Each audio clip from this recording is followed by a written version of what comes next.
irmãos, graça e paz da parte de nosso Senhor e Salvador Jesus Cristo. Nós temos o privilégio de mais uma vez estarmos juntos como Igreja de Jesus, mesmo online, mesmo pelas redes sociais, nós podemos glorificar, bendizer o nome de Jesus e estudar a sua palavra santa e maravilhosa. Eu queria convidar você aí na sua casa a fechar seus olhos e vamos pedir sabedoria para Jesus, vamos falar com Ele. Paizinho, nós te louvamos, ó Deus, o privilégio, Deus, de estarmos, ó Pai, em Tua presença, como igreja, Deus, do Senhor, como povo que se chama pelo Seu nome, como povo, Pai, que tem o privilégio, Pai, de Te amar, povo que foi comprado pelo Teu sangue. Agora, Senhor, Pai, em igreja, para estudarmos a Tua palavra, nos dê sabedoria, ilumina o nosso coração para contemplarmos a Tua soberania e, contemplando a Tua grandeza, Pai, Te amar, Te glorificar, entender o Teu amor, entender a Tua alegria, entender a Tua paz e viver, Pai, animados, ó Deus, pela Sua graça. Nessa manhã, Pai, possamos amadurecer, aprender e aprender grandezas do Senhor e glorificar Teu nome, Pai, com uma existência que dignifique e que glorifique tudo aquilo que o Senhor já fez por nós na cruz do Calvário. E a nossa oração como Igreja de Jesus, no nome de Jesus. Amém. Amém. Nós vamos estudar hoje a continuação do Evangelho de Marcos, do capítulo 9 até o capítulo 16. E eu queria convidar você a hoje se sentir um dos discípulos de Jesus e entrar nesse estudo não como um contemplador somente, mas como um observador presente, entendendo que o chamado de Jesus para os discípulos também é o chamado de Jesus para a sua igreja, o chamado de Jesus para nós. E eu queria pensar junto com vocês sobre o primeiro texto, que o Evangelho de Marcos nos oferece para a meditação nesta manhã. É o texto de Marcos, capítulo 10, versículo 45. Quando ele diz assim: "Pois o próprio Filho do Homem, Jesus, não veio para ser servido, mas veio para servir e dar a sua vida em resgate por muitos." Pensa um pouquinho, olha esse texto. O próprio Filho do Homem, Jesus, não veio para ser servido, ele veio para servir, e servir dando a sua vida para que muitos fossem resgatados. Pensa no Evangelho de Marcos agora nessa mesma consideração. Eu também não vim para ser servido. Eu também, como discípulo do grande mestre, eu não vim aqui para ser servido pelas pessoas, mas para, amadurecido pela graça dele, poder servir pessoas. E quando a gente entende esse princípio do Evangelho de Marcos, o princípio do serviço, a gente passa por uma grande realização espiritual, emocional, e nós passamos a entender os propósitos de Deus para a história da igreja, a história dos seus discípulos e também para a nossa própria história. A grande crise da humanidade é não se entender serva do Deus que amou, do Deus que se tornou servo, para ensinar o serviço e ensinar que estamos aqui para glorificar, bendizer o nome dele com pessoas que nem somos daqui. Vamos aprender com Marcos? Olha só. O Evangelho de Marcos, ele retrata Jesus Cristo como o servo soberano. Jesus é soberano, aquele que se humilha para fazer a vontade decretada pelo Pai. Marcos mostra a pronta obediência e também essa dinâmica na ação de Cristo para realizar a obra da redenção, para que as pessoas entendam o projeto dele de instaurar o seu reino e viverem como o reino de Deus. Para tratar claramente com seus destinatários, que eram os romanos, Marcos escreveu para os cristãos convertidos em Roma, Marcos usa as palavras intensas de Jesus no seu conceito franco e direto sobre a natureza humana. A natureza humana, depois da queda, ela precisa ser tratada e trabalhada. Vamos caminhando e entendendo. O Senhor ensinou que todas as espécies de contaminações de pecado e da corrupção moral vêm inevitavelmente de onde? Do coração humano, irmãos. Olha só o que o texto diz. O texto nos ensina assim, em Marcos capítulo 7, do versículo 21 até o versículo 23. Olha, porque de dentro do coração dos homens, quando Jesus tira os discípulos da multidão, Jesus tira os discípulos da multidão e dentro do coração desses discípulos que saíram da multidão, vem um coração completamente contaminado. De dentro do coração dos homens é que procedem. Olha que tem 13 coisas que tem no coração dos homens no meio da multidão e que agora que se tornam discípulos passam a lutar contra esses males da multidão, esses males da geração corrompida que ainda não conhece Jesus Cristo, que são maus desígnios. Dentro do coração da humanidade, dentro do coração do povo, existem maus desígnios, só neles.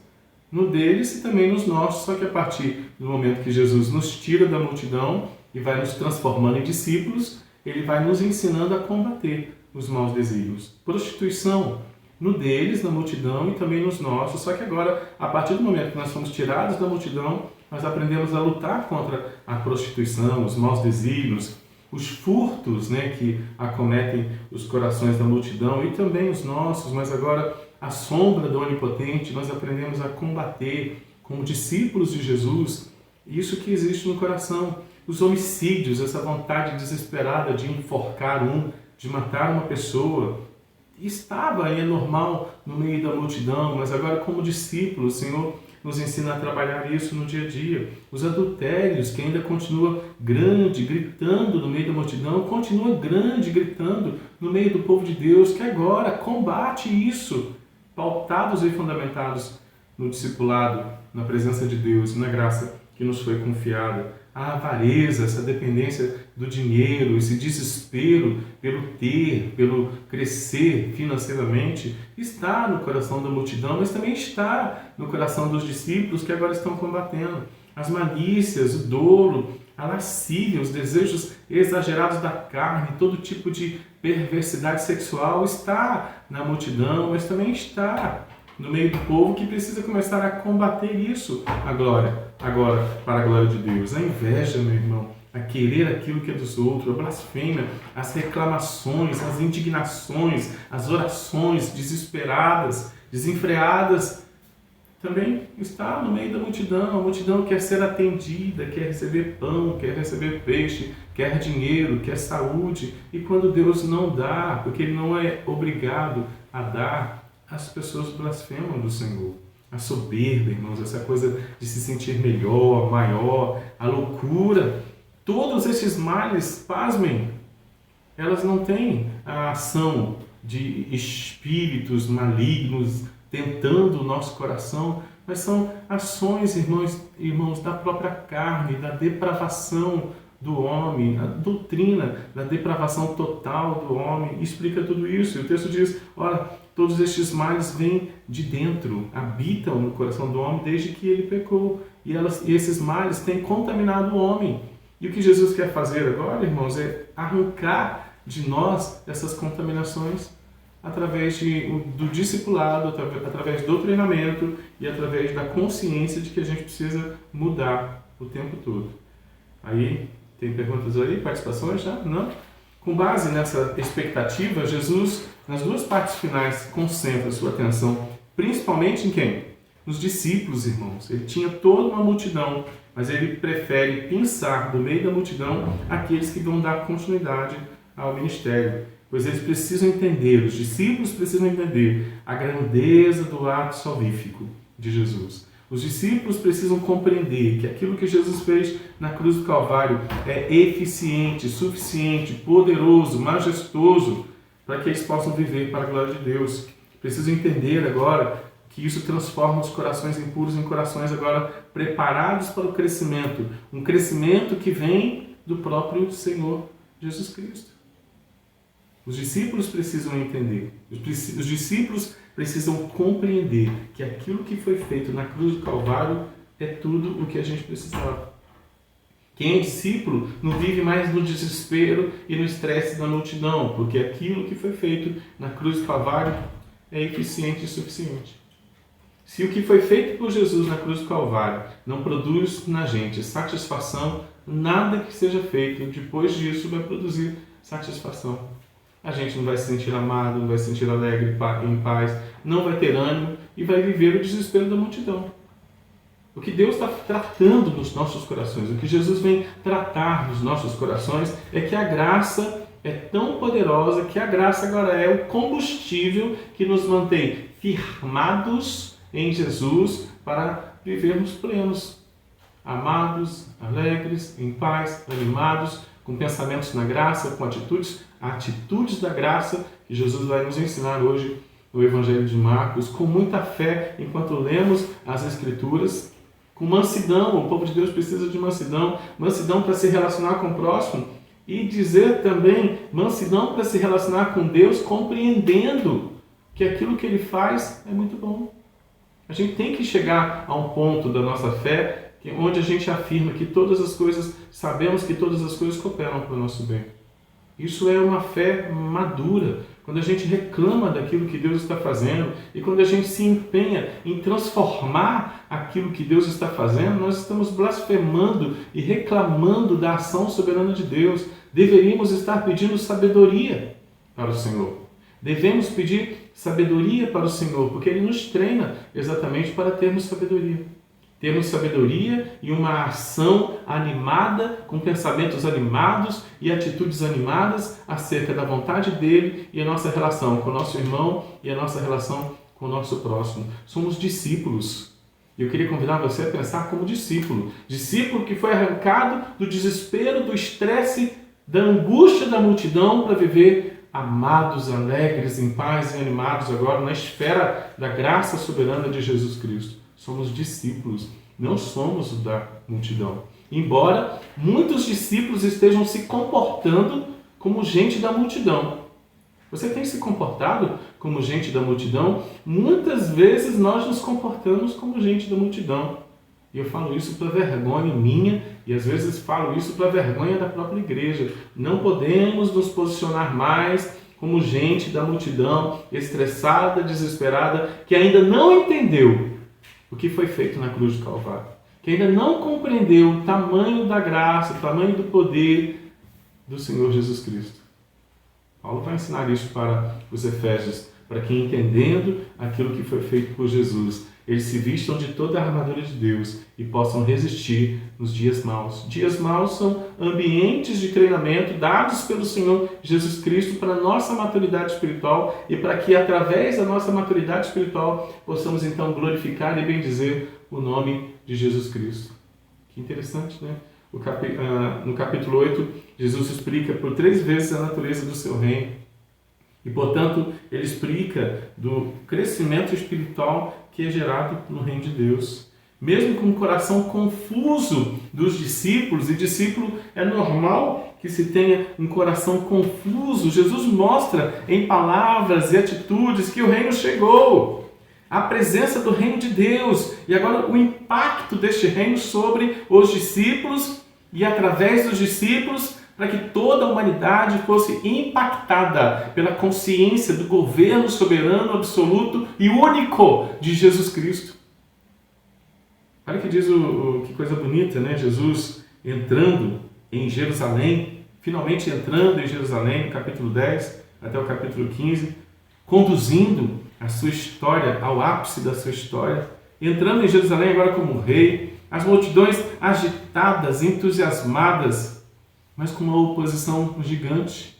A oposição não somente da multidão, mas a oposição da religião, que não cria em Jesus Cristo e que não aceitavam as normas de Jesus sobre eles.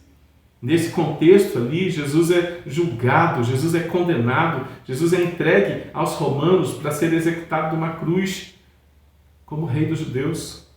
Um breve desfecho, capítulo 16, lembra aos leitores de Marcos agora que Jesus ressuscitou. Vamos entender isso, irmãos, quando a gente lê então o capítulo 9 até o capítulo 16, né? E vamos fazer, pensar alguns textos para a nossa meditação, para a compreensão dessa importante participação nossa como igreja, como discípulos, e não como multidão. Vamos acompanhar? Olha o capítulo 9 até o capítulo 10. Você pode manter sua Bíblia aberta aí se você quiser e vai olhando os textos, né? O capítulo 9 ao 10 fala do reino de Jesus. Chegou no capítulo 9. Isso é muito bem mostrado e pautado através da transfiguração. Ok? Jesus une a chegada e a manifestação completa do reino de Deus à sua própria ressurreição. Essa seria a consumação de tudo. Tem participação, Raquel? Tem não? O pessoal está aí? Tá? Então tá bom. Jesus une a sua chegada e a manifestação completa do reino de Deus à sua própria ressurreição.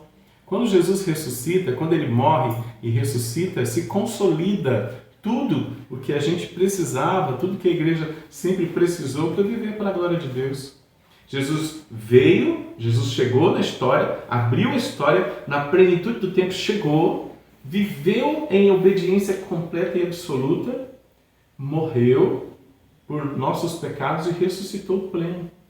Jesus, na sua vinda, na sua morte, na sua ressurreição, vamos consertar isso? Na sua vida, na sua vida, na sua morte e na sua ressurreição, Jesus completou, consolidou, consumou tudo o que ele precisava fazer para que nós, plenos de sua presença, plenos de sua vitória, vivêssemos agora não mais como multidão, mas agora vivêssemos como discípulos.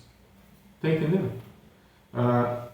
Essa plenitude do reino de Deus agora continua sendo a mesma, mas a gente precisa compreender. Nunca mais a vida espiritual seria a mesma, nem para os judeus e nem para os gentios, não tem mais como. Porque Jesus, o mais que vencedor, é o mais que vencedor sobre tudo e sobre todas as coisas. Uma breve visão da glória de Jesus, escondida em sua encarnação, agora é mostrada ali na Transfiguração. Capítulo 9 da sua Bíblia, do versículo 2 ao 8, mostra a transfiguração de Jesus, que é uma prévia de toda a relação de Jesus com a história. Jesus ali, ele se transfigura, Jesus ali, ele é homem, mas ele também é Deus, e Jesus ali está glorificado. O Deus anterior, o Deus atual e o Deus posterior, o Senhor absoluto de todas as coisas. Quem está ali? Elias está ali no monte, Moisés está ali no monte, Jesus está ali no monte, os discípulos estão ali no monte. Olha que casamento de graça perfeito. O Antigo Testamento, através de Moisés, representante da lei, Elias, representante dos profetas, Jesus, o dono da situação, e agora os discípulos que vão dar continuidade a essa confiança da ação soberana de Jesus na história, precisam estar descansados nessa mensagem. Jesus é Deus, Jesus sempre existiu, Jesus morreu, Jesus ressuscitou, Jesus venceu a morte, Jesus venceu o diabo, Jesus aprisionou o diabo e seus demônios no inferno, ou onde quer que eles estejam presos. O Senhor agora domina de maneira precisa, absoluta, como sempre dominou de maneira precisa e absoluta. E a igreja, para ser plena e feliz, precisa confiar em Jesus.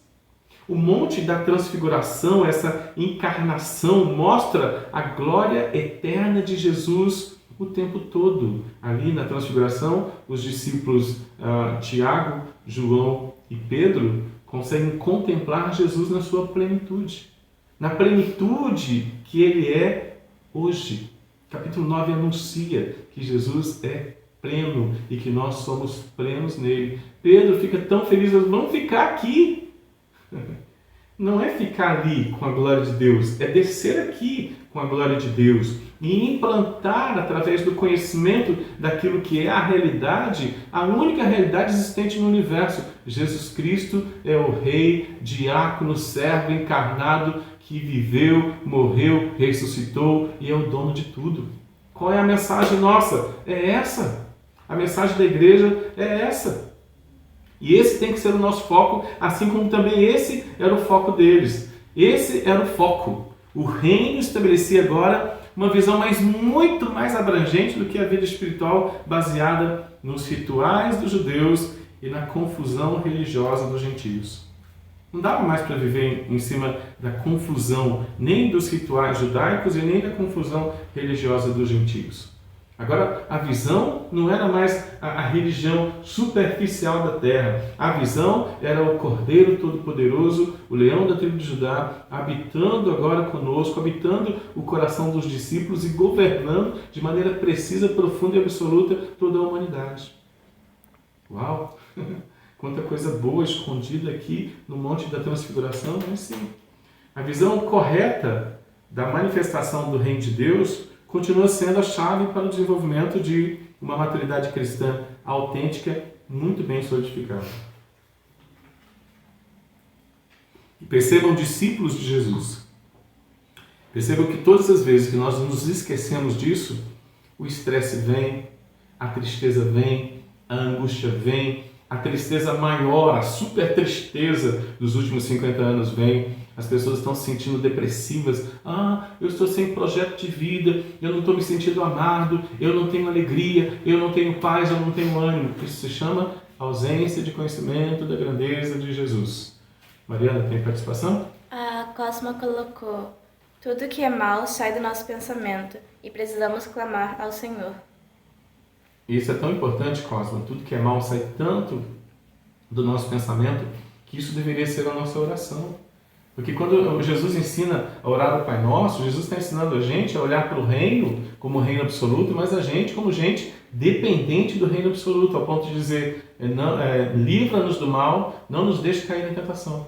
A tentação e a gente vai entender daqui a pouco, voltar à multidão.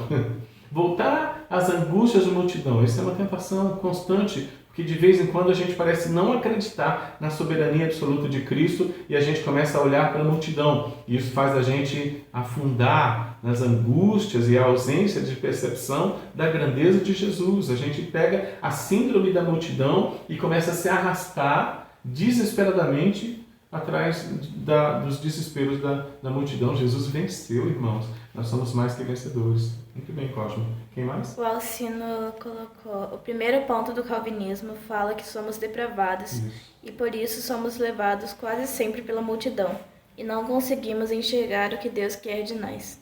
Muito bom. O Alcino está dizendo que o primeiro ponto do calvinismo, a depravação total do ser humano, nós somos depravados. A gente não precisa culpar ninguém pela nossa depravação. Nem homens, nem pessoas, nem demônios, nem anjos.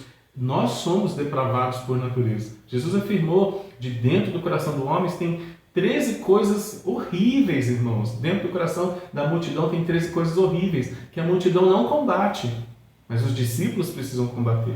Muito bem, muito boa participação, missionário Alcino. Um abraço, saudade. Logo vamos estar junto. Adriana Medeiros colocou: mas Ele é misericordioso e nos tira de toda perseguição do mal. Nos mostra a cada dia que Ele é soberano sobre tudo e todos. A perseguição do mal que existe dentro do coração da gente, Porque as pessoas estão criando um novo combate aí, um novo combate espiritual, onde o mal continua ativo na humanidade como uma força externa. O mal não é uma força externa, em nome de Jesus. O mal é uma força que está dentro do nosso coração e que precisa ser combatido. Quando Jesus tira a gente da multidão, Ele nos ensina a combater o mal que existe dentro do coração. Porque de dentro do coração dos homens, aí Jesus fala que existem 13 coisas que precisam ser combatidas. É muito fácil a gente lançar a culpa do nosso mal para fora da gente. Mas o mal já habita no seu coração, meu irmão. E ele precisa ser combatido para a gente não se assemelhar à multidão.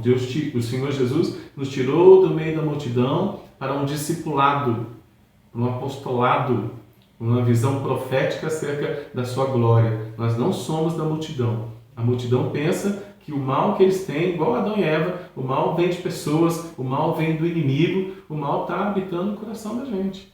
Combata o teu coração e glorifica o nome de Jesus em adoração. Jesus disse que os verdadeiros adoradores adoram o Pai em espírito, combatendo o mal do coração, e em verdade, na leitura diária, constante, muito boa, muito bem aproveitada das Escrituras.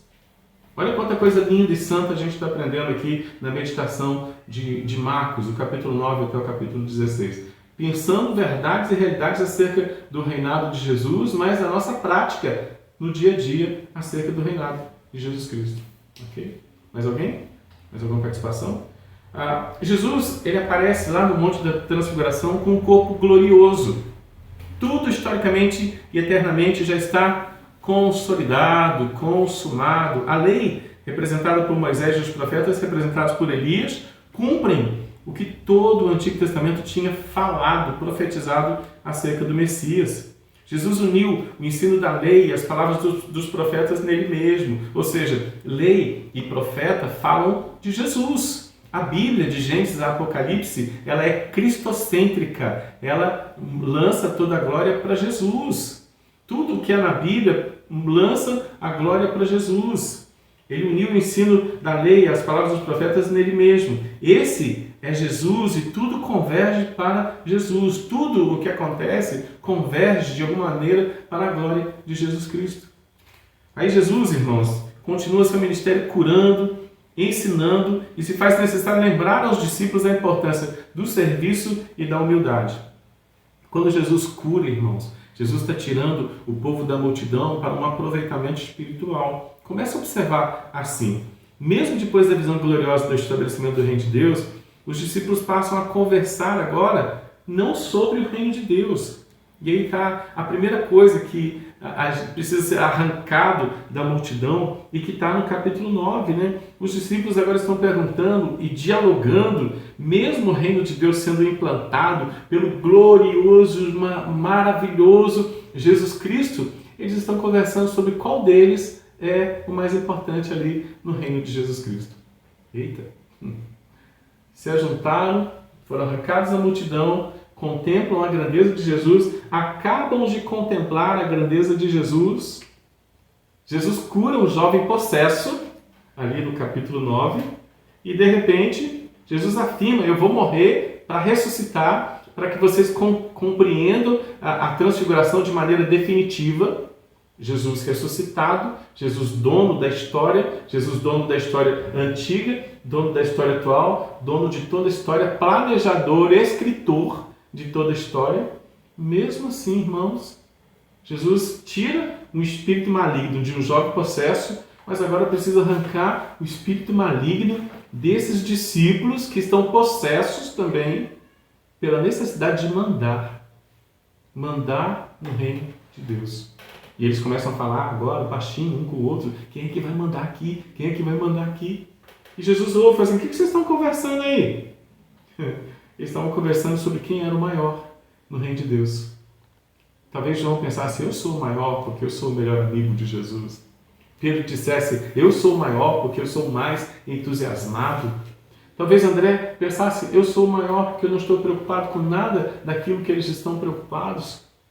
Judas talvez pensasse: eu sou o maior porque eu sou um grande estrategista. E agora vem a discussão entre eles: quem é o maior?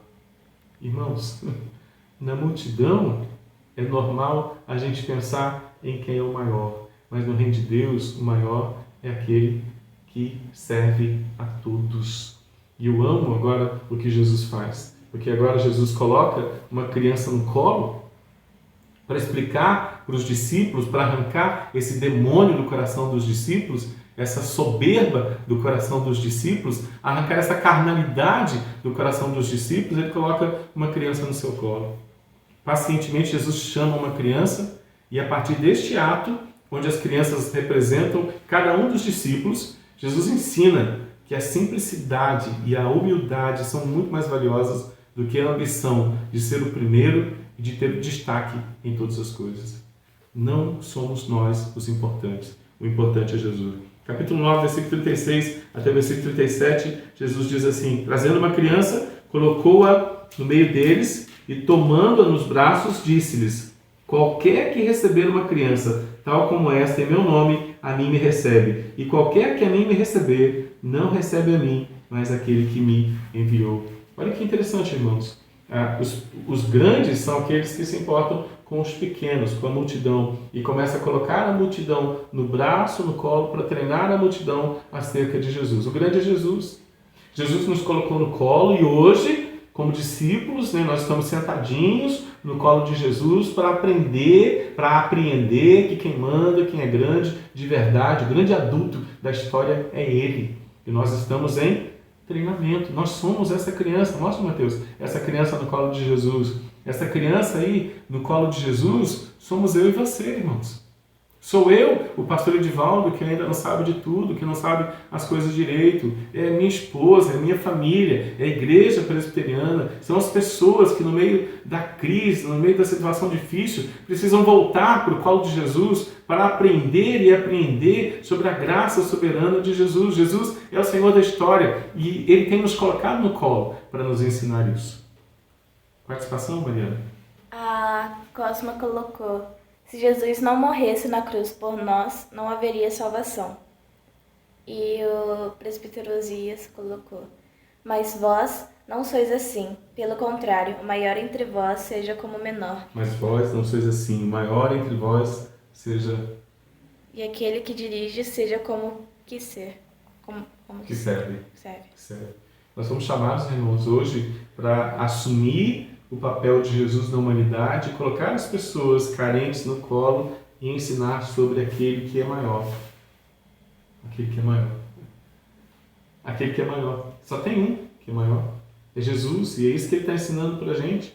Quando o senso de importância passa a tomar o lugar da humildade, do serviço, o discípulo ele para de salgar, irmãos. Ele, ao invés de se tornar bênção na vida das pessoas, ele passa a se tornar tropeço na vida das pessoas, versículo 42 a 48.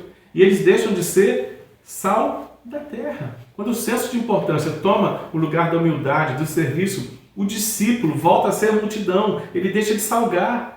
Ele deixa de ter paz uns com os outros e ele perde a visão do reino de Deus. Ele deixa de contemplar Jesus como maravilhoso, como grande, como excelso. E ele se torna agora dependente das coisas básicas que a multidão depende. Participação, Mariana? O Helder colocou: eu fiquei pensando naquela foto de Jesus entrando em Jerusalém, como ele era jovem, entre seus 30 e 33 anos, mas isso talvez tenha trazido uma resistência ainda maior de algumas pessoas de ver um jovem tão sábio como Jesus. Ele seria da UMP hoje. Nunca tinha olhado nessa visão, mas isso me deixa ainda mais admirado e maravilhado, e cada vez mais eu fortaleço a minha fé, crendo que Ele é soberano e conduz a nossa história.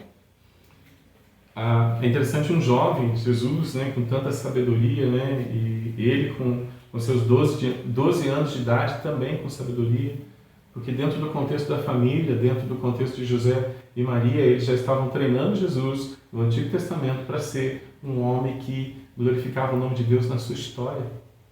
Jesus, sim, ele passou por toda a educação de um lar que se preocupava com Deus, um lar que buscava o Senhor, né? Mais participação, Mariana? O Serginho colocou. Serginho, seu Osias, Deus abençoe. Helder, Deus abençoe. O homem, infelizmente, por melhor que ele seja, sempre vai procurar, ainda que timidamente, a sua glória, os seus próprios interesses, o seu status e etc. É verdade. As nossas bondades estão carregadas de egoísmo, né? Alguém afirmou isso, né? Todas as nossas bondades estão carregadas de vaidade, de egoísmo e de orgulho. Uau. Toda bondade humana é carregada de vaidade, de orgulho e de egoísmo. Todas as vezes que eu tento ser bom, eu estou sendo vaidoso, orgulhoso e egoísta.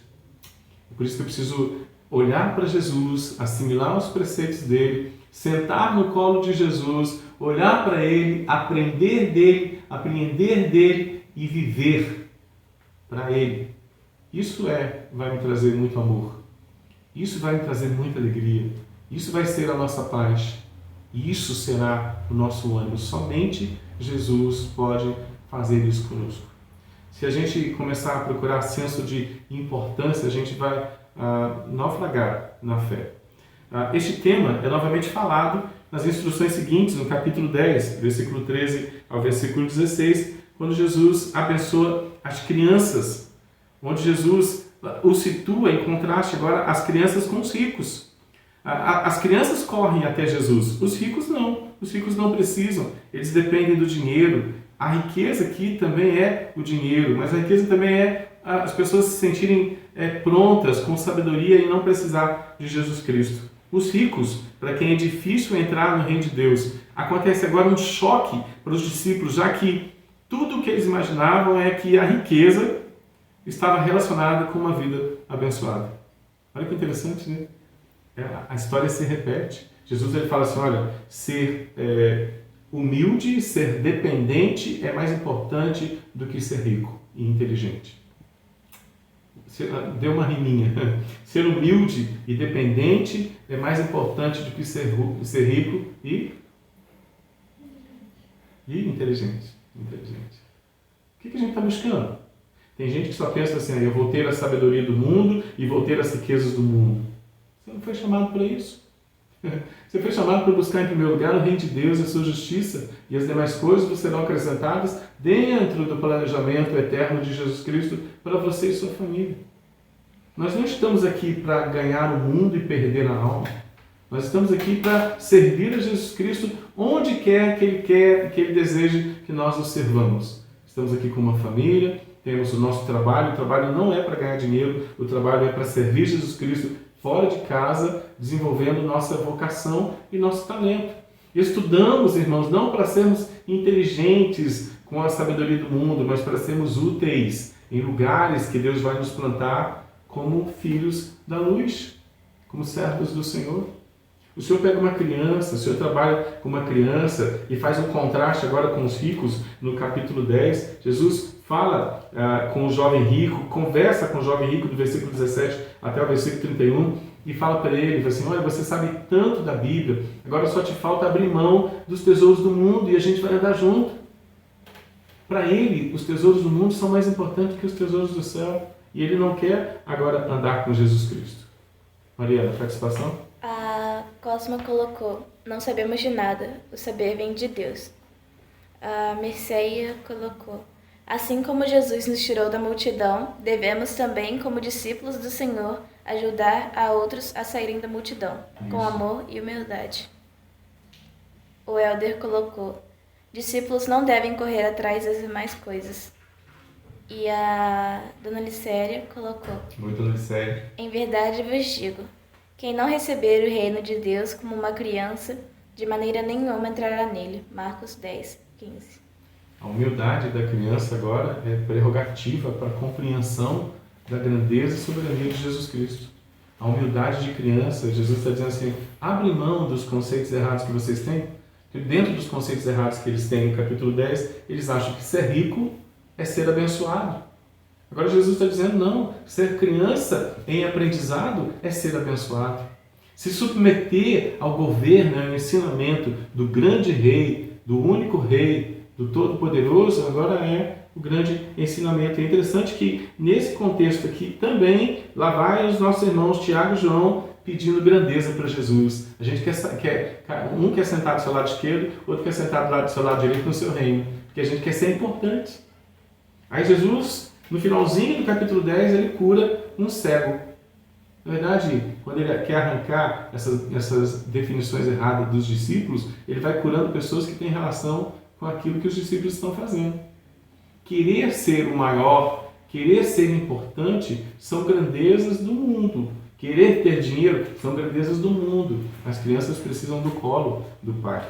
Capítulo 10 até o capítulo 15, Jesus prossegue agora caminhando até a sua morte. A partir do capítulo 10 até o 15, Jesus já está na Judéia. Ele entrou na Judéia. Ele inicia um processo agora que vai conduzir Jesus à morte. 2 textos de Isaías são relembrados aqui para mostrar Jesus como servo sofredor. Isaías 53, Jesus, o sofredor, mas também o resgatador. Conforme capítulo 10, versículo 45 nos ensina como Jesus sendo o servo. A parábola dos lavradores, capítulo 12, qual reformula a canção da vinha de Isaías capítulo 5. Jesus vai cumprindo, com os propósitos escritos acerca dele. O esperado libertador agora chegou, ele veio, mas ao contrário das expectativas comuns, ele veio para sofrer pelo povo, a fim de conduzi-lo do exílio da multidão até a eterna terra prometida, primeiro entendendo os conceitos do discipulado e sendo conduzidos para o reino de Deus. Jesus chegou, Jesus é o Todo-Poderoso, mas a gente tem a mente da multidão, como nossa irmã Mircéia falou, quando nossa irmã Licéria falou, como os nossos irmãos estão participando tão bem, a gente traz ainda essa síndrome da multidão, desespero da multidão, estresse da multidão, medo da multidão. Meu irmão, e até a própria fé começa a ensinar coisas erradas acerca de oração, acerca de doutrina, acerca da meia vitória do Cordeiro, do desespero, da perseguição externa de Satanás e seus demônios que foram vencidos na cruz do Calvário, meu irmão. A gente está numa luta contra a ignorância.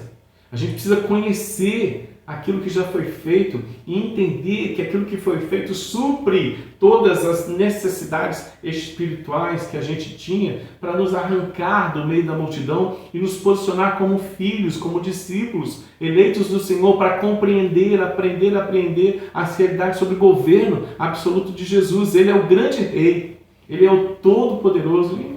Ninguém chega perto de Jesus para mudar os seus preceitos e projetos. Ele venceu, irmãos. A transfiguração revela que Jesus é o vencedor. capítulo 13 mostra agora para a gente que Jesus está se mostrando, né? Ele faz um rascunho ali da situação da perseguição, mostrando também a sua vitória, que é escrita com detalhes em Apocalipse. Apocalipse não é um livro complicado, Apocalipse não é um livro futuro, que mostra para a gente o que ainda vai acontecer. O Apocalipse registra o que aconteceu nos 300 anos de história da igreja perseguida pelo Império Romano, para afirmar na história a vitória do Rei da Glória, o Senhor Jesus Cristo. Ele venceu, meu irmão, ele é vencedor. A perseguição que temos, ela habita dentro do nosso próprio coração. As mazelas existem dentro do nosso próprio coração. A incredulidade existe dentro do nosso próprio coração e ela é fruto da ausência de consciência da grandeza e do governo absoluto de Jesus Cristo. Nós não estamos servindo a um Jesus pequeno, nós estamos servindo a Jesus Todo-Poderoso, o Deus da história, o único poderoso da história, o que escreveu a história e que está conosco, que habita conosco, que habita em nós. O Emanuel habita o nosso coração. O Manaim do Antigo Testamento acampa junto com a gente para proteger a gente, a nossa mente das heresias que são pregadas, que são vividas pela multidão. Tem muitos pregadores da multidão acessando o nosso ouvido com músicas erradas. Tem muitos pregadores da multidão acessando o nosso coração com mensagens erradas. A gente precisa focalizar nosso conceito, nossa fé, nossa doutrina naquilo que Jesus fez na cruz do Calvário, na sua vinda, na sua vida, na sua morte, na sua ressurreição, no seu governo absoluto. Jesus afirma de maneira tão precisa e absoluta, né? Toda a autoridade, todo o poder, todo o domínio é dele. Nos céus pertence a Jesus, na terra pertence a Jesus. O coração tem que descansar, se sentindo muito amado, irmãos. Se sentindo muito alegre, irmãos. Sentindo uma paz que excede qualquer compreensão de paz mundana. E sentindo um ânimo que vai muito além do ânimo sugerido por benefícios para o nosso coração e para a nossa vida. O ânimo que vem do amor de Jesus na cruz do Calvário. Uma participação? A Vivi de Conceição, ela colocou: interessante vermos que o maior perigo dorme conosco todos os dias. Não temos como fugir ou se esconder. Precisamos nos aproximar mais e mais do Pai, através do Filho, pelo convencimento do Espírito, para confrontarmos as mazelas que brotam na nossa mente. O Pai se aproximou de nós, sendo Filho, para purificar nossa mente. E isso é importante para nós. Os medos e pavores da multidão tentam invadir os nossos lares diariamente. E a gente se defende, adorando o Pai em espírito, combatendo os pecados que estão aqui e, em verdade, lendo as Escrituras. Irmão, eu quero ser purificado dos pensamentos do mundo. Vai ler a Bíblia. O sabão da graça é conhecimento de Deus através das Escrituras. Deus vai lavando a gente por dentro através do conhecimento dele. Participação? A Cosma. Oi, Cosma. Muitos estão cegos nos seus próprios pensamentos para seus próprios interesses. Pois A Rose. Deus escolheu as coisas humildes do mundo. Rose Bauman. Jossandro, nosso pastor Jossandro. Deus abençoe, meu irmão. Quando Jesus disse que o reino é de Deus, que o reino de Deus é dos pequeninos, ele queria mostrar que o reino é dele, que o reino dele é para quem depende de Deus. Isso. E não de si mesmo. Isso mesmo. Assim como uma criança depende dos pais. Quanto mais crescemos, queremos independência, conquistar o reino de Deus com as nossas próprias mãos. A Adriana Medeiros. Jesus nos tira todos os dias das trevas para a maravilhosa luz. Ele tirou de uma vez por todas, nos tirou das trevas, nos tirou da multidão para a sua maravilhosa luz, né? Esse conceito de trevas é conceito de multidão. A multidão, ela vive buscando as migalhas de Jesus. Os discípulos entendem a sua graça e vivem para a glória da sua graça. Muito bom. A Mirceia colocou: Oi, Mirceia. Em Cristo Jesus somos mais que vencedores. Amém. O Helder colocou: nós só vamos conseguir ser realmente discípulos com a leitura da palavra e também entrando no nosso quarto para admitirmos para Jesus que não somos nada sem Ele. Bonito, muito bom. Ele colocou os discípulos que fazem diferença na multidão. Somos discípulos que fazem diferença na multidão. Discípulos que fazem diferença na multidão. Os discípulos são tirados das trevas, transformados em luz e voltam para a multidão para alumiar a multidão, para que a multidão entenda Deus e glorifique a Deus por causa das lâmpadas. Engraçado, né? Continue. Quem mais, Mariana? O Sandro colocou: a humildade nos conduz a entender que não conseguimos nada sem Jesus. Amém. Amém. A Cosma colocou: quando nós pomos em prática o que está nas Escrituras. Ela colocou só isso. Amém. A Rose completou, né, o comentário que ela tinha colocado antes. Colocou: Deus escolheu as coisas humildes no mundo e as desprezadas e aquelas que não são, para reduzir a nada as que são, a fim de que ninguém se vanglorie na presença de Deus. E esse contexto de Coríntios, ele estava falando contra os pensadores socráticos, platônicos, né, que queriam trazer a definição filosófica como mais importante, como os pensamentos acerca de Jesus. Né? Aí Paulo diz: Jesus é mais importante que os pensamentos socráticos, é mais importante que os pensamentos platônicos. Jesus é aquilo que eles sempre procuraram. Jesus é o caminho, a verdade e a vida. Os filósofos sempre procuraram o caminho, a verdade e a vida. Mas a resposta sempre foi Jesus. Jesus é o caminho, Jesus é a verdade, Jesus é a vida. Ainda podemos dizer mais: Jesus é a única verdade, o único caminho, e Jesus é a única vida. Quando a gente entende Jesus, os princípios da multidão caem por terra. A multidão sai do nosso coração e a gente se senta no colo de Deus, como o reverendo Jossandro disse, e a gente passa a olhar para Jesus e dizer assim: o que o Senhor quer que eu faça? O que o Senhor quer que eu ore? Como o Senhor quer que eu adore? E a gente passa a ser sal da terra e luz do mundo. Pode continuar. Mais participação? O Serginho colocou: gostei disso. Nossa luta é contra a ignorância. Aí vamos para a Bíblia. Conhecereis a verdade, Aleluia. E a verdade vos libertará. E errais não conhecendo as Escrituras. Isso mesmo, a gente Serginho. Precisa conhecer mais as Escrituras. Muito bom, Serginho. Isso aí. O Gabriel, da Bruna, colocou... Ei, Gabriel. Abração a você, da Bruna, na Maria, no João e na Maria. Que o entendimento da justificação nos motive a buscar a santificação, certo de que o reino de Cristo já foi estabelecido e fazemos parte dele, Amém. Sendo usados nesse mundo como instrumentos do plano de Deus, confabulado ainda antes da fundação do mundo. Olha que lindo, né? Esse é o resumo. Gabriel acabou de fazer o resumo. Lê de novo o resumo de Gabriel. Isso que o Serginho falou. O que vocês estão falando são resumos maravilhosos da graça, né? Conhecer a verdade, entrar no quarto e dizer: Jesus, socorro, eu não estou conseguindo. Luta espiritual, né? Eu não estou conseguindo, mas me ajuda porque eu quero conseguir. Né? Conhecer a verdade, como o Serginho disse, né? Examinar as Escrituras, né? E esse resumo do Gabriel, lê de novo pra gente, Mariana, o resuminho de Gabriel. Que o entendimento da justificação nos motive a buscar a santificação, certas de que o reino de Cristo já foi estabelecido e fazemos parte dele, Isso. Sendo usados neste mundo como instrumentos do plano de Deus, confabulado ainda antes da fundação do mundo. Que bonito. Que resumo, né? Que resumo importante, né? Dá para postar isso, Gabriel, nas redes sociais, né? Jesus já fez, o reino de Deus já é uma realidade. Já é uma realidade e vai consolidar uma realidade final que nós, como igreja, estamos aguardando. Né? Já é uma realidade.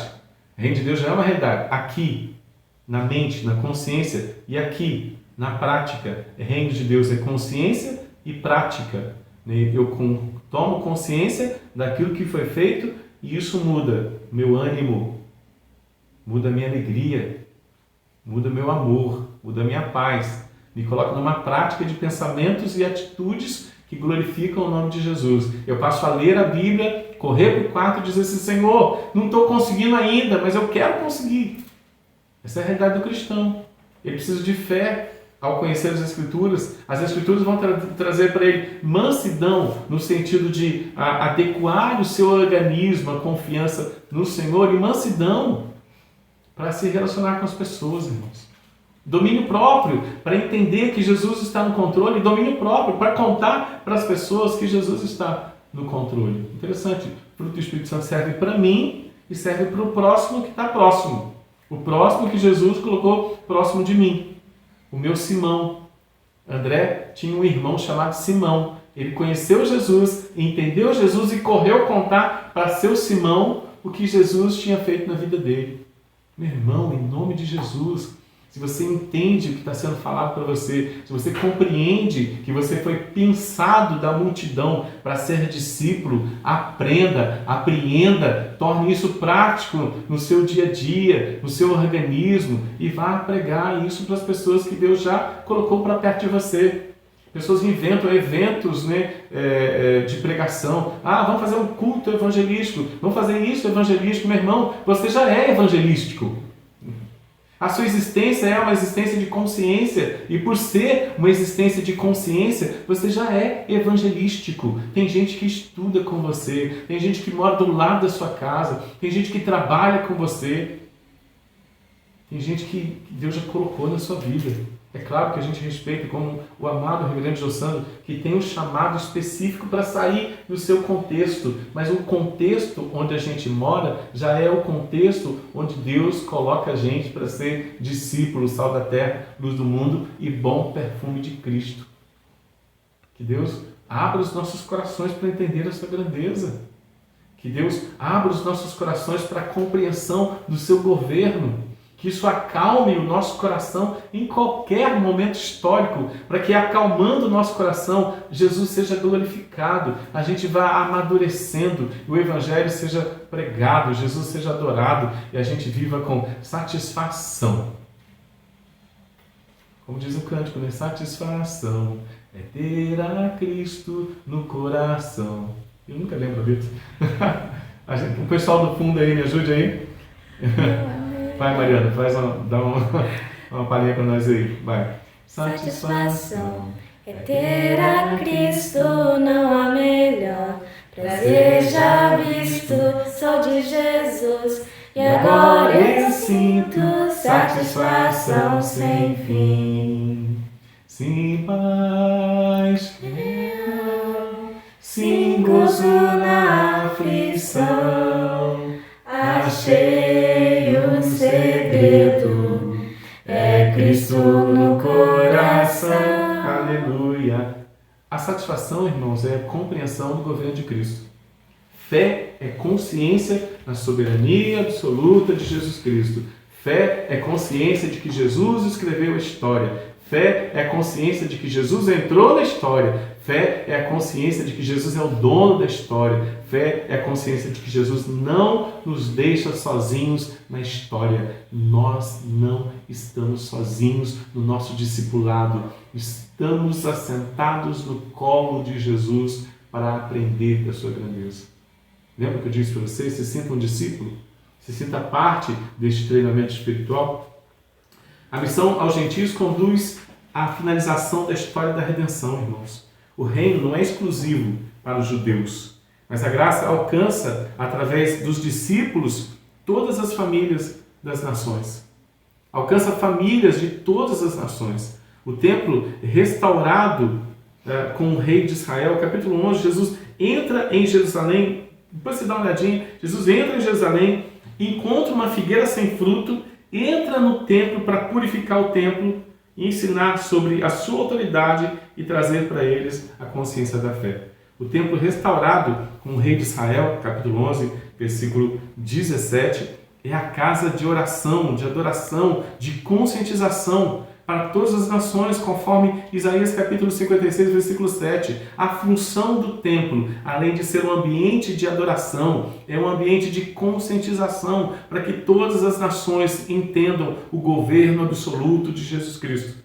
Nessas fases finais, o rei caminha para Jerusalém para morrer. A oposição religiosa se torna agora acentuada, enquanto as multidões e os discípulos parecem estar de longe, observando os movimentos de Jesus Cristo. A história de Bartimeu, o cego, do capítulo 10, que fecha o capítulo 10, serve como ponte para esse novo ponto da história de Jesus. Olha que interessante, um homem cego que vê. A multidão não vê ainda. Os discípulos estão meio cegos ainda. Os fariseus são completamente cegos.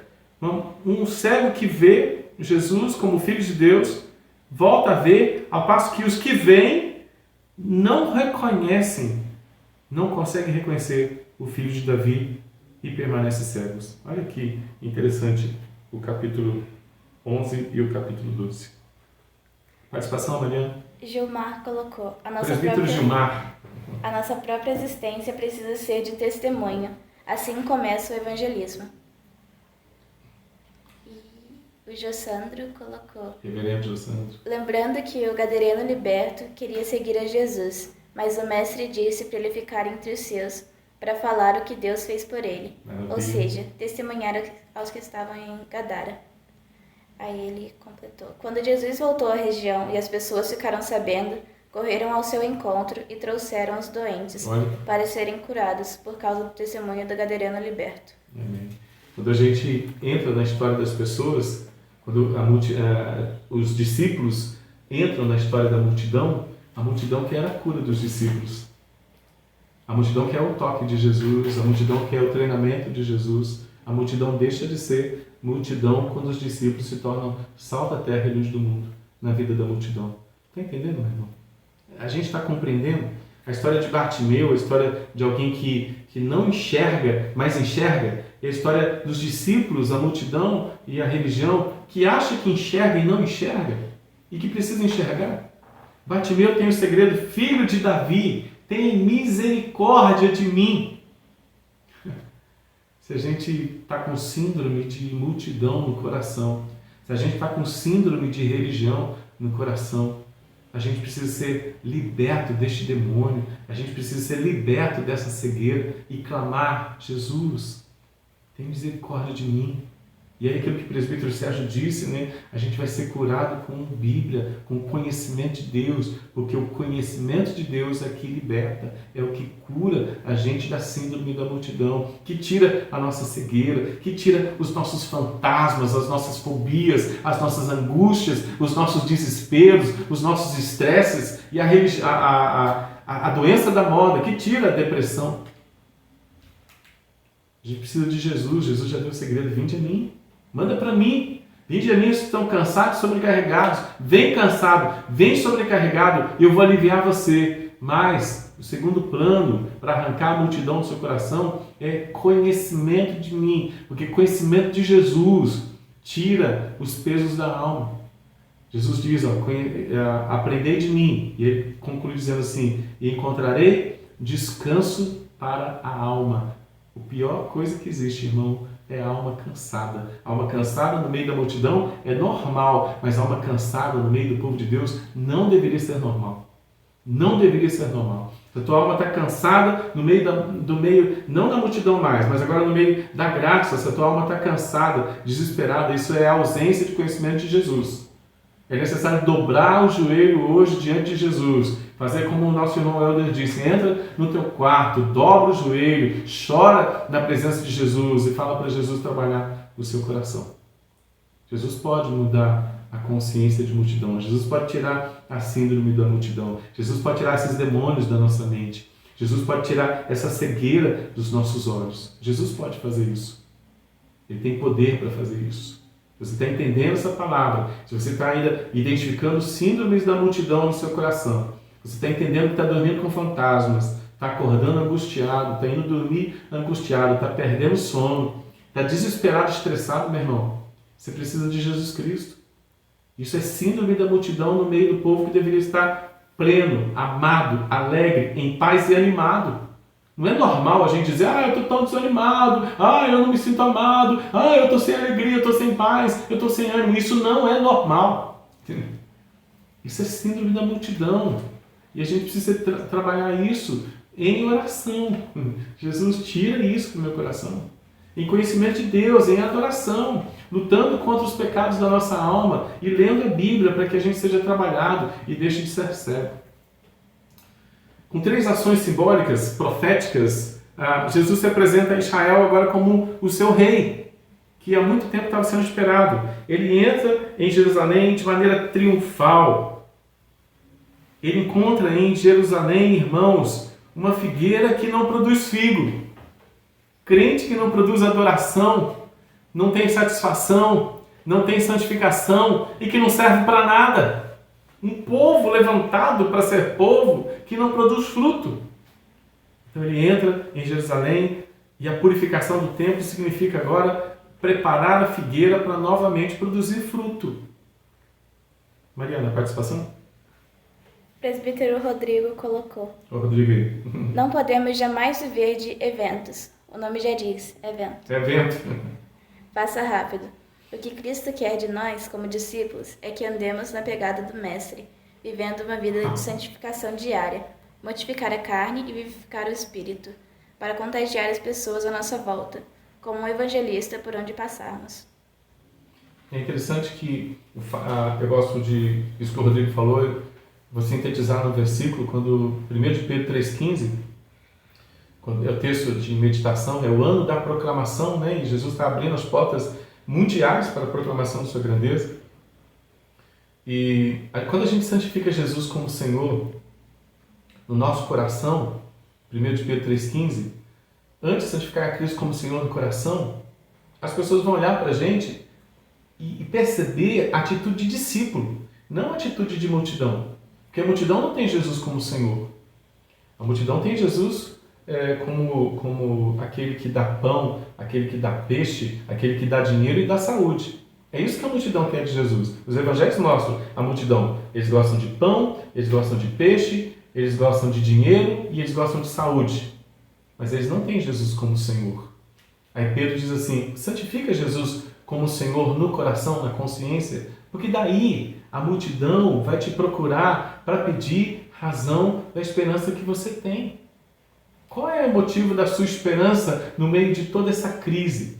Satisfação no governo absoluto de Jesus. Jesus é o onipotente, é o único que tem poder, irmãos. Todo poder está concentrado em Jesus. Ele não tem concorrência, ele é o único poderoso. Ele é todo poderoso. Ele é onisciente, irmãos. Quem governa a história, quem escreveu a história, se chama Jesus Cristo. Só que ele é onipresente, ele está com a igreja, ele está com os discípulos. Os discípulos compreendem isso. Os discípulos se sentem sentados no colo de Jesus, vivendo a experiência da sua cruz e vivendo na terra para a glória daquele que governa a terra. Nosso papel sempre é o de satisfação, de santificação, de proclamação da grandeza de Jesus. Mas isso tem que ser verdade primeiro aqui. Tem que ser a nossa verdade, tem que ser a nossa realidade. Pode continuar, Mariana. O Helder colocou: eu posso até conhecer Jesus, mas não conseguir enxergá-lo por falta de intimidade com ele através da sua palavra. Interessante, né? Jesus pode ser conhecido e às vezes pode não estar sendo vivido. Eu temo dizer isso, mas talvez a cada 10 pessoas da igreja, Jesus seja vivido por 5 pessoas e não seja vivido por outras 5. A cada 10 pessoas da igreja, dentro da igreja, 5 pessoas vivem a realidade de Jesus e outras 5 não vivem a realidade de Jesus. Esse percentual está lá em Mateus capítulo 25, quando 10 virgens dentro da igreja, no conceito de aguardar o reino de Deus, 10 virgens, 5 aguardavam o reino de Deus com as lâmpadas cheias de azeite e as outras 5 não tinham suas lâmpadas cheias de azeite. De que lado você está? Quando Jesus entra na casa de Marta e Maria, a Marta está preocupada com o reino de Deus, está lá. Cuidar da casa representa cuidar do reino de Deus, mas ansiosa, desesperada e inquieta. Por que ela estava ansiosa, desesperada e inquieta? Porque embora tendo Jesus dentro da sua casa, ela não estava se relacionando com Jesus. Ela estava trabalhando na casa de Jesus sem o Jesus da casa. Maria não. Maria, além de estar com Jesus dentro da sua casa, ela se relacionava espiritualmente com Jesus, se quedava aos pés de Jesus, ouvia os ensinamentos de Jesus, amadurecia ao ponto de Jesus questionar Marta. Marta, Marta, para que tanta ansiedade? Para que tanta inquietação? Uma coisa só basta. Maria escolheu a boa parte e essa não lhe será tirada. Maria estava quedada aos pés de Jesus, ouvindo os ensinamentos de Jesus. Certamente, depois de ouvir os ensinamentos de Jesus, ela ia também se preocupar com a casa, ia também trabalhar muito no reino de Deus, agora com a consciência cheia de alegria, sentindo o amor e a paz de Jesus e animada por ter estado com Jesus. Isso é uma crise dentro da igreja. Isso é uma crise Que lado você está? Você é 50% das pessoas que não enchem as suas lâmpadas de azeite? Você vive a síndrome desesperada de Marta? Ou você entendeu que Jesus Cristo é Senhor, Jesus Cristo é tudo que a gente precisa e está quedado diariamente, constantemente, nos pés de Jesus Cristo, tendo escolhido então a boa parte? Participação. Vivi de Conceição colocou: deveríamos buscar conhecer e ter uma intimidade com Jesus através das Escrituras, como buscamos o carregador do celular quando este aponta 1% de bateria. Eu acho que a gente não deveria nem se deixar o celular ficar tão fraco, né? Acho que a carga da nossa mente não pode descer a 1%, não. Porque dentro da Bíblia, se a carga do nosso celular chegar a 50%, a gente já está errado. Já não está com carga aguardando a vinda do Messias, né? Se o celular espiritual chegar a 1%, é porque a coisa está feia, não é? Muito boa participação. Pode falar. Cristiano Brito: de fato, devemos ser servos obedientes. A história do profeta Jonas nos ensina a amarmos e proclamarmos até ao povo inimigo. Não existe pecado que não possa ser perdoado por Deus. Ele nos manda hoje: ide. Ele é soberano. Cristiano Brito, nosso abração para você, tá bom? Deus abençoe. Não há pecado que não seja perdoado.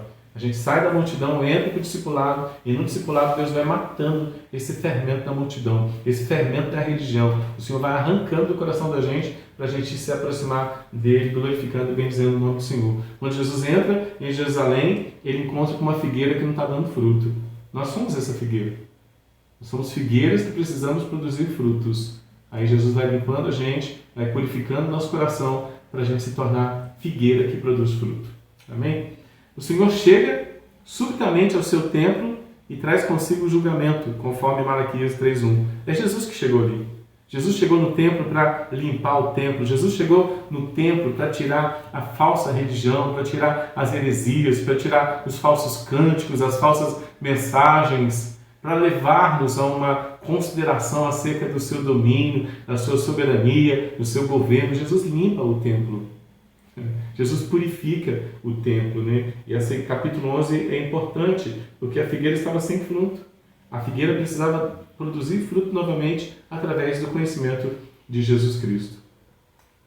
No capítulo 11 até o capítulo 12, nós temos 6 conflitos entre Jesus e as autoridades religiosas. São registradas nos capítulos 11 ao 12, para os quais, graças a Deus, tem uma viúva pobre com 2 moedinhas pequenas, que aparece com um claro alívio e uma definição de entrega verdadeira. Uma viúva simples, pobre, com suas 2 moedinhas, era a única adoradora ali no meio da multidão e no meio de uma religião estabelecida que deveria glorificar o nome de Jesus, né? Olha só os combates aí. Primeiro combate entre Jesus e as autoridades estabelecidas ali. Eles questionavam a autoridade de Jesus, porque Jesus não falava o que eles queriam que eles falassem.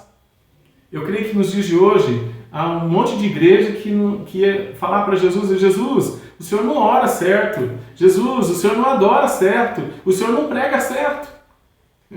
Um monte de igreja. Se Jesus chegasse hoje para trazer a espiritualidade verdadeira, a religião verdadeira, e dizer assim: não, Jesus, a gente até achava o Senhor legal até o Senhor chegar e querer mandar na história. O segundo conflito era a rejeição e o desprezo pela vinda de Jesus. O capítulo 12 mostra os lavradores maus que tinham administrado a lavoura e eles não queriam a participação do dono da lavoura. Oh, Jesus! Tem gente querendo trabalhar na lavoura sem o dono da lavoura. Assim, Jesus, tem gente impondo as regras para Jesus, irmãos. Tem gente orando para impor regras a Jesus. Tem gente adorando para impor regras para Jesus. Nós não impomos regras para a soberania de Jesus. Nós nos adequamos às regras impostas por Jesus, que são melhores do que as nossas. Os pensamentos de Jesus são muito mais altos, mais sábios do que os nossos. Terceiro conflito aqui é a questão do pagamento do tributo. Eles querem lançar sobre Jesus um peso, né? Jesus diz: dai a César o que é de César, o reino o que é do reino. A gente não vai ficar brigando com as coisas de César. O que é de César, o que é do mundo, mas o que é de Jesus é de Jesus. O quarto conflito, os saduceus querem provar Jesus quanto à ressurreição. Aí Jesus afirma, vocês erram não conhecendo as Escrituras. O quinto conflito, a resposta sobre o principal mandamento. Qual é o principal mandamento? Aí Jesus fala que o principal mandamento, né, é amar. Amar o seu próximo.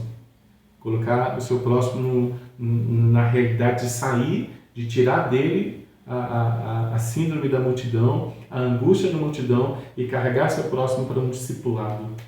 Irmãos, se a gente discipular pela graça, não discipular pessoas para a graça, nós não entendemos o que é o amor. Quem ama Jesus, quem entende o amor de Jesus, passa a amar pessoas para que essas pessoas também entendam o amor de Jesus. Isso se chama discipulado. Eu sou o sal da terra, luz do mundo na vida de pessoas, sou o bom perfume de Cristo na vida de pessoas para que elas também entendam o grande amor que me realiza, o amor de Jesus. Quando o amor de Jesus me realiza, eu vou buscar gente. Eu cuido dos crentes. Mas quando o amor de Jesus não me realiza, eu não busco gente e eu não cuido dos crentes. E eu me torno um demente, doente, imprudente, onde deveria estar glorificando o nome de Jesus Cristo. Entende o que Jesus vai tratando? O sexto confronto é o confronto ao ensino e às atitudes dos escribas. Os escribas não tinham uma vida com o Senhor. Os escribas não estavam glorificando o nome do Senhor. Na verdade, a religião vivia somente para si mesma. A religião vivia somente para a glória do seu próprio nome. Mas aleluia, irmãos. No finalzinho do capítulo 12, no versículo 41 ao 44, vem uma senhorinha. E aí Jesus fala assim, está vendo aquela senhorinha ali, no gasofilácio? Jesus gosta de um gasofilácio, né? Para quem diz que a Bíblia não fala de dízimo e ofertas, aí ela vai até além. Essa mulher entregou seus dízimos e suas ofertas, né, numa situação extremamente interessante. Ela entregou seus 10% e naquele dia ela entregou também junto os seus 90%. 10% mais 9%, 100%. Aquela senhora entregou tudo o que ela tinha. Jesus chama as crianças no colo e dizem para eles assim, devolve tudo que vocês são. Devolve tudo que vocês têm. Como ele propôs para o jovem rico, me dá tudo que você tem. E essa mulher fez o que o jovem rico não fez. Ela se entregou. Ela entregou-se totalmente. Ela era viúva, que deveria ser assistida pela igreja, era pobre, que deveria ser assistido pela igreja, mas ela entregou a sua vida, entregou toda a sua história, entregou toda a sua riqueza, ainda que toda a sua riqueza fosse representada por 2 moedinhas. O que Jesus quer de mim? O que Jesus quer do discípulo? É que ele se entregue integralmente, completamente, totalmente, sem resistência, sem medo, sem fobia, sem pavor, sabendo que quem cuida deles, ainda que viúvos, ainda que pobres, ainda que sem recursos deste mundo, quem cuida é Ele, o Senhor Deus Todo-Poderoso. Participação, Maria? O Serginho perguntou, mas eu não posso determinar? Isso foi uma brincadeira, né? Pode. Determine o seu coração. Sirva a Jesus Cristo. Saia da multidão. Isso foi uma pergunta do Serginho, bem inteligente, porque as pessoas estão determinando para Jesus o que ele tem que fazer. As pessoas estão determinando, e tem até algumas pessoas que dizem, se você já é dizimista, se você já é ofertante, determine a Jesus que ele tem a obrigação de te dar condições financeiras.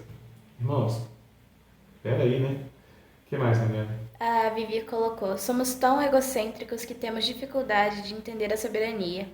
No nosso coração depravado até aceitamos dividir a glória, mas nunca reconhecer que essa nunca foi nem será nossa, mas somente daquele que tem o governo de tudo sobre os seus ombros. Jesus, a gente tá, a grande marca da saída da multidão para a entrada do discipulado é entregarmos as nossas estruturas físicas e financeiras a Jesus. Não tem problema ser uma viúva pobre, não tem problema ter somente 2 moedinhas. É para a glória de Jesus que nós existimos, é para a glória de Jesus que nós fomos chamados. Amém? Finalmente, a história atinge seu ponto angustiante. Contudo maravilhoso, o rei é ungido para o sepultamento. Jesus ele recebe agora a unção sobre os seus pés de um perfume caro, de um vaso caro, de um tempo raro, porque Ele é o Senhor, Ele é o Deus Todo-Poderoso. Jesus tem a última refeição também com seus discípulos, os quais assegura que irão comer e beber novamente com ele lá no reino. Isso acontece no mesmo contexto em que Jesus avisa sobre a traição feita por Judas e a negação feita por Pedro. Judas, ele não passa no teste, ele sai da multidão, mas ele volta para a multidão e os discípulos voltam a ser 11. Pedro demonstra sérios problemas com síndromes da multidão. O medo, o estresse, o desespero faz com que Pedro negue Jesus no momento de crise. Isso é aspecto da multidão. Isso é medo da multidão que todos nós temos. Mas que precisamos trabalhar na oração, irmãos, na vida consagrada ao Senhor, na leitura bíblica. Pedro falhou. Judas teve remorso, porque Judas se sentia dono da sua existência. Eu sou dono da minha ação, eu sou dono da minha morte, então eu vou me matar. Pedro teve medo de morrer. E Pedro negou Jesus Cristo uma vez, 2 vezes, 3 vezes. O galo cantou. E sabe qual era a mensagem do galo naquele dia? Pedro, você está com síndrome da multidão. Uau! Que o galo nos avise, irmãos. Que o galo cante no nosso ouvido quando a gente começar a desenvolver síndrome da multidão. E pasmem, e pasmemos, vivemos desenvolvendo síndrome da multidão quando as crises chegam. Nós não somos como a viúva pobre. Nós nos tornamos uma oposição ao Senhor, e a síndrome da multidão envolve nosso medo, nosso pavor, envolve nosso estresse, e a gente nega Jesus Cristo com uma ação incoerente. Nós negamos Jesus Cristo porque nós temos medo. Nós negamos Jesus Cristo porque o pavor nos acomete. Não é bom isso. Participação, Mariana? Beto de Mangaratiba. Oi, Beto, presbítero Beto. Querem mandar em Deus. Não admitem que o Senhor é Ele. Que o galo nos avise e que não ignoremos o galo. Que não ignoremos os avisos do Senhor, né? De vez em quando o Senhor manda aí uma pandemia. A pandemia que grita, que canta nos nossos ouvidos. Em quem você confia? Qual é a nossa estrutura? Qual é a nossa base?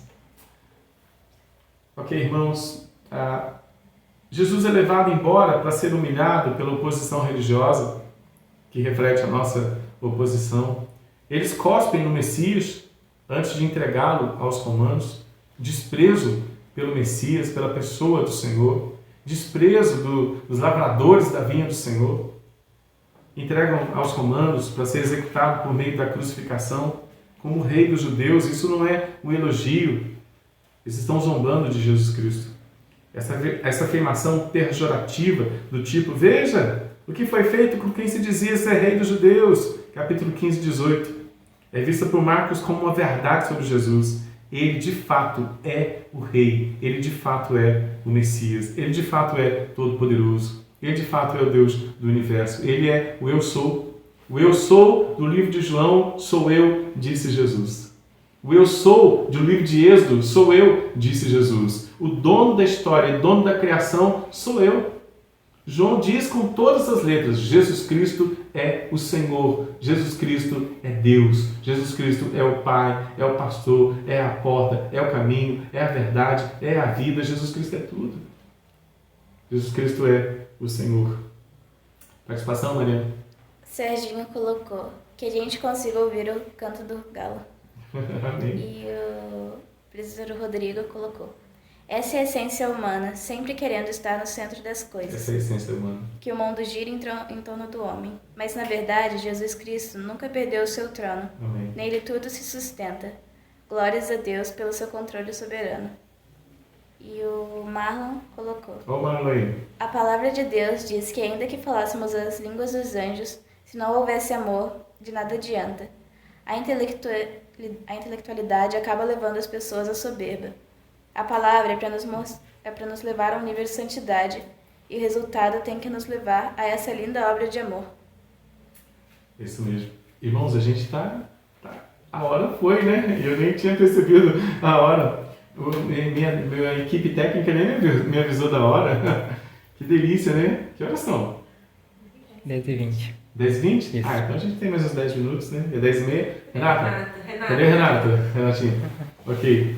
Jesus é sepultado debaixo do olhar atento de algumas mulheres, que serão as primeiras a ouvir as boas novas da sua ressurreição. É a mulherada, né? Interessante como Jesus ele valoriza a mulher nesse processo, né? Por isso que a SAF, né, a Sociedade Auxiliadora das Femininas, né, são tão importantes, tão ativas, né? E tão abnegadas como a jovem viúva, que entregou não somente as suas vidas, né, mas entregou também tudo o que tinham na presença de Jesus. Então aí, Jesus realçando, salientando o valor, né, do ministério feminino nas igrejas, o ministério feminino na sua vida também. Né?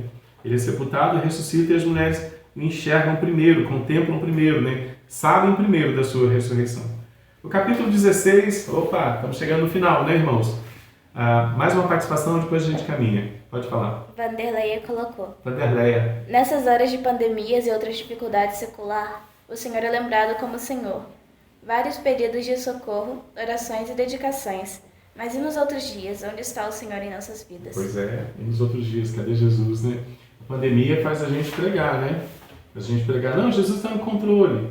Mas nos outros dias que não tem pandemia, a mensagem é a mesma, Jesus está no controle. E a nossa postura diante da humanidade é a postura de quem é discípulo do Rei. Ressuscitar, que veio, que viveu, e morreu, ressuscitou o Todo-Poderoso. A gente prega isso. Nossa missão, nossa maior missão é a adoração a Ele que já veio e proclamação dele que já veio. A gente falha quando o estresse da multidão envolve o nosso coração. Eu falho como pessoa, eu falho como marido, como pai, como pastor, como cidadão, quando o estresse da multidão envolve o meu coração. Eu falho. Você falha. Quando o estresse da multidão envolve nosso coração e começa a dirigir a nossa motivação a uma reação errada. E as pessoas olham para a gente e falam assim, mas fulano não é cristão? Ué, fulano não congrega na igreja XYZ? Ué, por que ele está agindo dessa maneira? Capítulo 16, para a gente ir fechando um pouquinho, irmãos. Aí vem a ressurreição. Após a morte, como previsto pelos profetas, Jesus ressuscita. As mulheres que vão ao sepulcro a fim de embalsamá-lo encontram a pedra removida. E essa era uma preocupação delas, hein? Quem irá remover a pedra? Ao entrar no túmulo, um jovem sentado, vestido de branco, dá a grande notícia para as mulheres. Aí, mulheres de Deus, evangelistas, adoradoras do rei, satisfeitas com o rei, mulheres que consagraram tudo ao Senhor. Jesus, o Nazareno, que foi crucificado, ressuscitou. Não está mais morto. Não está mais aqui. Não ficou preso no túmulo. Um anúncio que deveria ser esperado diante dos ensinamentos de Jesus se torna algo assustador. Elas ficam com medo da verdade de Jesus, um certo assombro, porque de fato a expectativa de Jesus foi cumprida. Por mais que Jesus tivesse ensinado, explicado sobre a necessidade de sua morte e da sua ressurreição, isso ainda era uma verdade muito distante da mente dos seus discípulos. O temor era algo real, a verdade de Jesus ainda era algo muito distante. Por isso o medo, o assombro, também a covardia. Os discípulos iriam precisar relembrar as palavras de Jesus e ele finalmente aparece aos 11 para presencialmente trazer à memória deles a verdade acerca do reino poderosíssimo, que eles estavam sendo inseridos agora como discípulos e também como apóstolos, representantes deste reino. Jesus censura a incredulidade, Jesus censura o medo, Jesus censura a dureza de coração, porque seus discípulos não deram crédito àquilo que foi dito. Jesus faz isso conosco hoje também. Ele censura o medo, a dureza de coração, a incredulidade, quando a gente não crê naquilo que foi dito. Jesus então os envia, os manda, após contemplarem a sua ressurreição, a praticarem aquilo que eles tinham aprendido, com a garantia e a certeza de que ele, vivo, glorioso, estaria reinando sobre tudo, juntinho deles. Jesus governa, irmãos. Jesus governa. Jesus é o único rei. Jesus é o grande rei. E a gente não pode perder essa consciência. Jesus governa. Jesus é o grande rei. Fomos tirados da multidão para agora, como discípulos, crer, visualizar, contemplar a grandeza da soberania absoluta de Jesus. Isso é a verdadeira sabedoria, para que, satisfeitos com a vitória do grande rei, possamos agora, justificados pela sua graça, com satisfação, viver a santificação, servi-lo dentro das igrejas, dentro dos nossos lares, fora da igreja, fora dos nossos lares, dizer para a humanidade: quem governa a história, quem é dono da glória é Jesus Cristo. Fomos chamados para crer nisso. Não falhemos na nossa fé, não endureçamos os nossos corações nesses momentos de oportunidade evangelística, onde podemos contar para as pessoas que Deus colocou perto da gente que quem governa a história é o Senhor Jesus Cristo. Podemos contar para elas que Jesus Cristo veio, viveu, morreu, ressuscitou, é o grande rei, perdoou os pecados, venceu a morte, pisou a cabeça da serpente, algemou os demônios do inferno e reina sozinho, poderoso, absoluto, e quer e requer que os seus discípulos o compreendam em adoração em espírito, lutando contra os seus pecados, e adoração em verdade, contemplando o grande rei através das páginas das Escrituras. Moisés falou de Jesus, Elias falou de Jesus, Jesus falou de Jesus. Os discípulos têm um assunto na mente: Jesus. Os discípulos falam de Jesus. Os discípulos caminham sobre as águas. Os discípulos veem as águas se abrindo. Os discípulos contemplam a grandeza, soberania absoluta de Jesus Cristo. Que Deus nos abençoe com a grandeza, a certeza de que Ele veio, viveu, morreu, ressuscitou, e essa é a nossa proclamação. Feche seus olhos. Vamos orar. Senhor Santo, poderoso, Deus da história, Senhor Jesus Cristo, nós, ó Pai, como aquela viúva pobre, sem recursos, Senhor, entregamos o que somos e o que temos na Tua presença, Senhor, para sermos contemplados, ó Deus, como aqueles que, tirados e retirados da multidão, agora, Pai, consagram a existência ao Senhor. Vivem, ó Deus, como aquela criança sentados, ó Pai, no Teu colo, para compreender, apreender, ó Deus, aquilo que é santo, aquilo que é verdade, aquilo que é caminho, aquilo que é vida, Pai. Nos usa, nos aproveita, Pai. Treina o nosso coração para que o nosso foco seja somente o Senhor. Nosso foco não seja a multidão, nosso foco não seja as misérias deste século, mas, ó Pai, como sal da terra, como luz do mundo, como bom perfume de Cristo, possamos, ó Pai, existir em consagração, satisfeitos, ó Pai, com a justificação, proclamando as verdades da graça do Senhor. É a nossa oração como igreja, no nome santo e poderoso de Jesus, nosso Senhor único, nosso Deus absoluto, o Todo-Poderoso, o Deus das nações. É a nossa oração em nome de Jesus. Amém. Amém. Um abração, até mais, irmãos. Deus abençoe.